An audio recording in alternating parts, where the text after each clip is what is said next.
اللہ تبارک و تعالیٰ کا خاص فضل و کرم ہے کہ اس نے ہم تمام لوگوں کو آج پھر جمعہ میں ایک مرتبہ موقع عنایت فرمایا کہ ہم اس کی بارگاہ میں ایک ساتھ اکٹھے ہو کر کے عبادت کے لیے حاضر ہیں۔ یہ قرب قیامت کا زمانہ ہے۔ جس طرح نبی اکرم صلی اللہ علیہ وآلہ وسلم کے زمانے مبارک سے ہم دور ہوتے چلے جا رہے ہیں،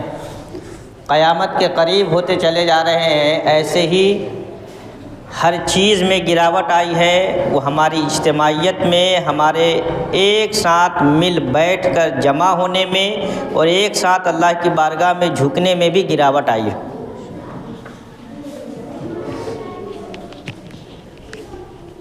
جس اسلام نے مسلمان ہونے کی حیثیت سے ہمیں صرف جمعہ میں کاندھے سے کاندھا ملا کر کے ایک وقت اللہ کی بارگاہ میں جھکنے کا حکم نہیں دیا تھا، روزانہ 5 وقت ہمیں یہ حکم ملا تھا اللہ کی طرف سے کہ روزانہ کاندھے سے کاندھے ملا کر کے 5 وقت اللہ کی بارگاہ میں جھکنا ہے۔ لیکن جیسے جیسے پیغمبر دو عالم صلی اللہ علیہ وسلم کے زمانے سے ہم دور ہوتے چلے جا رہے ہیں، اس میں کمی آتی چلی جا رہی ہے، اور آج ہمارا یہ حال ہو گیا ہے کہ چند لوگوں کو چھوڑ کر کے اکثریت ہماری ایسی ہو گئی ہے کہ جو صرف جمعہ کے دن کاندھا سے کاندھا ملا کر کے اللہ کی بارگاہ میں جمع ہو رہی ہے۔ ایک حیثیت سے ہمیں اس پہ محاسبہ کرنا چاہیے کہ کیا اسلام نے ہمیں صرف جمعہ کے دن ایک ساتھ کاندھے سے کاندھا ملا کر کے اپنی بارگاہ میں جھکنے کا حکم دیا ہے، یا روزانہ 5 ٹائم؟ کم سے کم اس بات پہ ہم لوگوں کو جمع ہو جانا چاہیے کہ روزانہ ہم 5 وقت نماز با جماعت کی پابندی کریں گے انشاءاللہ تعالی۔ کم سے کم اللہ تبارک و تعالیٰ کا آج بھی ہم پہ خاص فضل ہے کہ یہ جو لمحہ دیتا ہے آدھا گھنٹہ پون گھنٹہ کا، جس میں ہم مسجد میں آ کر کے جمعہ کے دن ہی صحیح اللہ کی بارگاہ میں بیٹھتے ہیں، تو اتنے دیر تو ہر طرح کے گناہ سے بچے ہوتے ہیں، اتنے دیر تو ہر طرح کے گناہ سے بچے ہوتے ہیں۔ اگر زندگی میں روزانہ 5 وقت ہم وقت نکالنا شروع کر لے، 5 ٹائم نماز جماعت سے حاضری ہونے کے، تو 10 منٹ لگے، 15 منٹ لگے، 20 منٹ لگے، جو بھی ہمارا لمحہ اس نماز پڑھنے میں یوز ہوگا، اتنے دیر تو ہم گناہوں سے بچے رہیں گے۔ اللہ تبارک و تعالیٰ کو اگر ہمارے ان گناہوں سے بچنے کے اوقات پسند آ گئے تو وہی چیزیں ہمارے بخشائش کا ذریعہ بن جائیں گے، اور وہی چیزیں پھر دنیا میں ہر طرح کی کامیابی کے ہمارے لیے اسباب پیدا کریں گے۔ ہمیں اس کے لیے کوشش کرنی چاہیے۔ ایک صاحب کا شعر ہے، کہاں وہ نام پاک نبی، ہم لکھتے ہیں نا دیواروں پہ لکھتے ہیں الصلاۃ والسلام علیک یا رسول اللہ، یا رسول اللہ، حضرت محمد صلی اللہ علیہ وسلم،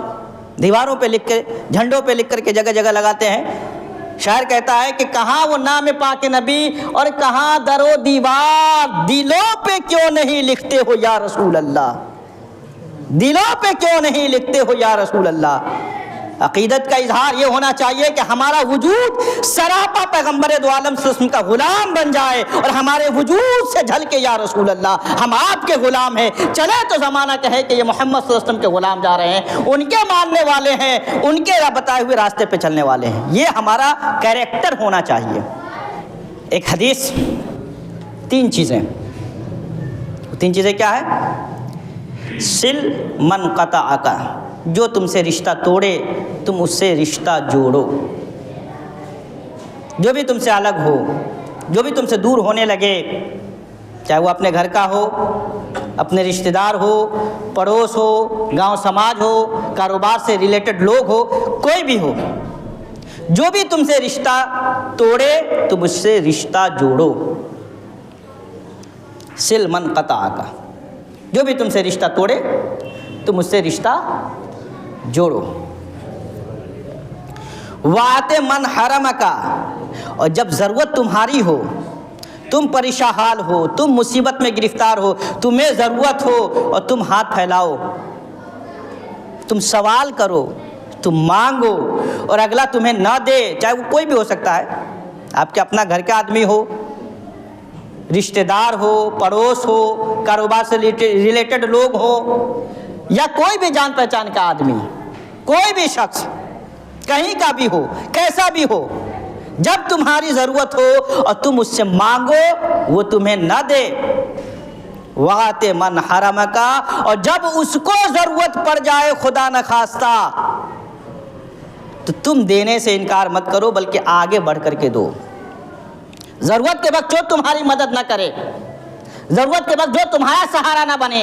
ضرورت کے وقت جو تمہارے ساتھ کھڑا نہ ہو، لیکن خدا نخواستہ اس کو ضرورت پڑ جائے تو تم وہ رویہ اختیار نہ کرنا کہ اینٹ کا جواب پتھر سے دینے کی کوشش کرنا، بلکہ تمہارا کام یہ ہونا چاہیے کہ جب تمہیں احساس ہو جائے بغیر اس کے سوال کیے ہوئے بھی، تو آگے بڑھ کر کے اس کی مدد کرنا، اس کا سہارا بننا، اس کے ساتھ کھڑا ہونا، اس کی ضرورت پوری کرنا۔ پہلی چیز کیا تھی؟ جو تم سے رشتہ توڑے تم اس سے رشتہ جوڑو۔ دوسری چیز کیا ہے؟ جو تمہیں تمہاری ضرورت کے وقت نہ دے، تمہارا سہارا نہ بنے، تمہارا ساتھ نہ دے، اب اس کو ضرورت پڑ جائے تو تم اس کے ساتھ کھڑے ہو جاؤ، اس کی ضرورت پوری کرو، اس کا سہارا بنو۔ اور تیسری چیز اللہ کے نبی نے فرمایا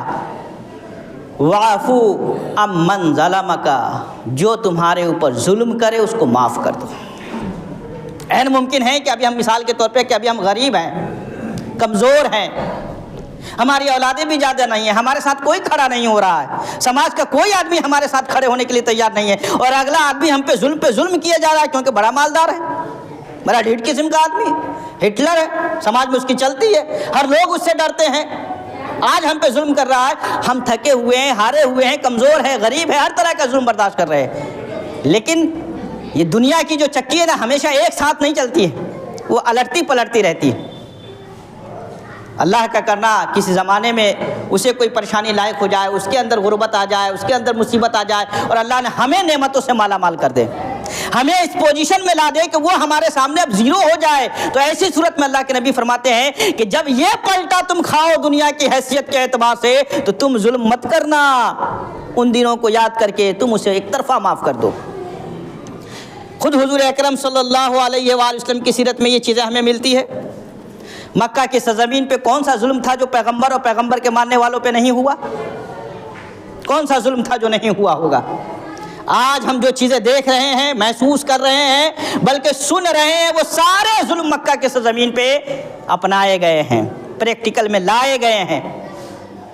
گھر بار چھڑوایا گیا، بیوی بچے چھڑوائے گئے، باغات چھڑوائے گئے، علاقہ چھڑوایا گیا، مکہ سے باہر نکال دیا گیا۔ 8 سالوں کے بعد پیغمبر دو عالم 10,000 صحابہ کے ساتھ اب مکہ فتح کر رہے ہیں، سارے لوگ ڈرے ہوئے ہیں، سب بھاگ رہے ہیں، ادھر ادھر چھپ رہے ہیں کہ نہ جانے اب ہمارے ساتھ کیا ہوگا۔ اور صرف مکہ ہی میں ظلم نہیں کیا تھا، مدینہ جانے کے بعد بھی پیچھا کر کر کے ظلم کیا ہے، پیچھا کر کر کے ستایا ہے، ہر طرح کی تکلیفیں پہنچائی ہے، ہزاروں جانیں شہید ہوئی ہیں مسلمانوں کے۔ لیکن اس کے باوجود جب نبی اکرم صلی اللہ علیہ وسلم مکہ فتح کر رہے ہیں، سارے مکہ کے لوگ ڈرے ہوئے ہیں کہ ہم نے اتنا ستایا ہے، اتنا ظلم کیا ہے، چونکہ ہمیں معلوم ہے کہ جب بھی کوئی فاتح کسی علاقے کو فتح کرتا ہے تو اس کے ساتھ کیا سلوک کرتا ہے۔ انہیں بھی کہیں نہ کہیں یہ اندازہ تھا کہ خدا نہ خواستہ ہمارے ساتھ بھی وہی سلوک ہو۔ لیکن جب پیغمبر دو عالم نے سب لوگوں کو جمع کر کے حضور نے آواز دی اور کہا کہ بتاؤ اب ہم تمہارے ساتھ کیا کریں، تم کیا امید رکھتے ہو ہم سے، تو ایک ساتھ سب نے جواب دیا تھا کہ آپ شفیق ابن شفیق ہے، آپ رحیم ابن رحیم ہے، ہم تو آپ سے رحم کی امید رکھتے ہیں، شفقت کی امید رکھتے ہیں، مہربانی کی امید رکھتے ہیں، چونکہ آپ کی پوری زندگی ہمارے سامنے ہے، آپ نے کبھی کسی پہ ظلم نہیں کیا ہے، کبھی کسی کو تکلیف نہیں پہنچائی ہے، تو ہم تو آپ سے یہی امید رکھتے ہیں۔ ایسے عالم میں پیغمبر دو عالم نے زبان مبارک سے فرمایا انتم الطلقاء، جاؤ آج تم سب آزاد ہو، سب کو میں معاف کرتا ہوں، کسی پہ کوئی ظلم نہیں ہوگا۔ یہ پریکٹیکل حضور نے کر کے دکھایا ہے کہ جو تم پہ ظلم کرے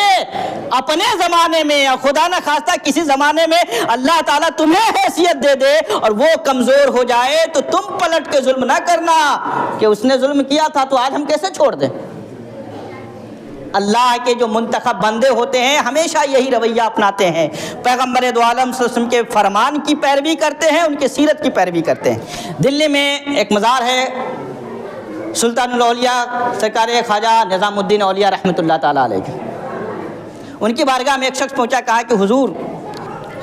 فلاں جگہ میرا گھر ہے لیکن میرا جو پڑوسی ہے نا مجھے بار بار تکلیف دیتا ہے، بہت تنگ کرتا ہے، بہت پریشان کرتا ہے، جب بھی میں نکلتا ہوں راستے میں کانٹا بچھا دیتا ہے، کئی بار زخمی ہو گیا۔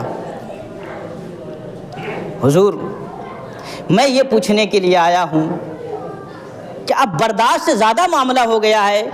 کیا کبھی میں ایسا کروں کہ وہ راستے میں نکلے تو میں اس کے راستے پہ کانٹا بچھا دوں؟ اب جواب سنیں، ہم ہوتے نا تو ہم تو کہہ دیتے کہ ہاں یار کتنا برداشت کرو گے، زمانہ برداشت کرنے کا ہے ہی نہیں ہے، جتنا برداشت کرو گے لوگ اتنا چڑھتے چلے جائیں گے، تم بھی کانٹا بچھا دو کسی دن، کوئی ایسا کام کرو کہ اسے تکلیف پہنچے۔ خواجہ نظام الدین اولیاء چونکہ نبی اکرم صلی اللہ علیہ وسلم میں سچے پیروکار تھے، حضور کی لائے ہوئی شریعت کے امین تھے، انہوں نے حضور کے لائے ہوئے دین کو ہم لوگوں تک پہنچایا ہے، تو حضور کے جو پیروکار ہوتے ہیں وہ حضور کے نقش قدم پہ چلنے والے ہوتے ہیں۔ خواجہ نظام الدین اولیاء رحمۃ اللہ علیہ نے فرمایا کہ پیارے، کانٹے کے جواب میں اگر تم بھی کانٹا بچھاؤ گے تب تو یہ دنیا کانٹوں سے بھر جائے گی۔ آپ نکل رہے ہیں تو وہ کانٹا بچھا رہا ہے، اب وہ نکلے تو آپ کانٹا بچھا دیجئے، تو یہ تو سلسلہ دراز ہوگا نا، ختم تو نہیں ہو جائے گا، تو وہ مزید تکلیف پہنچائے گا، پھر آپ تکلیف پہنچائیے گا، تو دنیا تو یہ تکلیف اور نفرت کا گہوارہ ہو جائے گا۔ فرمایا کہ کانٹے کے جواب میں اگر تم بھی کانٹا بچھاؤ گے تب تو یہ دنیا کانٹوں سے بھر جائے گی، ایسا کرنا کہ جب وہ نکلا کرے تو تم پھول ڈالا کرنا۔ یہ نصیحت کر کے بھیج دیا۔ کچھ دنوں کے بعد آیا، کہا حضور اس نے کانٹا بچھانا چھوڑ دیا۔ کہا کیا کیے؟ کہا حضور جب میں نے پھول ڈالنا شروع کیا ہے تو 1-2 دن اس نے جج کیا ہے اور اس کے بعد اس نے کانٹا بچھانا چھوڑ دیا ہے۔ تو نفرت کا جواب جب محبت سے ہم دیں گے تو اللہ تبارک و تعالیٰ محبت کو کبھی رائگاں نہیں ہونے دیتا، لیکن نفرت کا جواب اب جب نفرت سے دینے آئیں گے تو ہر طرف نفرتیں پھیلیں گی۔ تو ہمیں اس محبت کے رویے کو اپنانا چاہیے۔ آج کے جمعے کا پیغام کہ ہم 5 وقت جماعت کے ساتھ نماز کی پابندی کریں گے، یہ ہمارا دینی حق ہے، اس کے بغیر ہم سچے مسلمان نہیں ہیں۔ دوسری چیز یہ کہ ہم لوگوں کو معاف کرنا سیکھیں، لوگوں کو بخش دینا سیکھیں۔ تیسری چیز یہ رشتوں کو مضبوط کرنا سیکھیں، رشتوں کو مضبوط کرنا سیکھے۔ اور چوتھی چیز یہ ہم لوگوں کو وقتاً فوقتاً کچھ نہ کچھ تحفہ تحائف دیتے رہنے کی عادت بنائے، اس سے محبت بڑھے گی، سماج ایک جٹ ہوگا، امن و شانتی کا گہوارہ بنے گا اور سماج مل کر کے ترقی کرے گا انشاءاللہ تعالی۔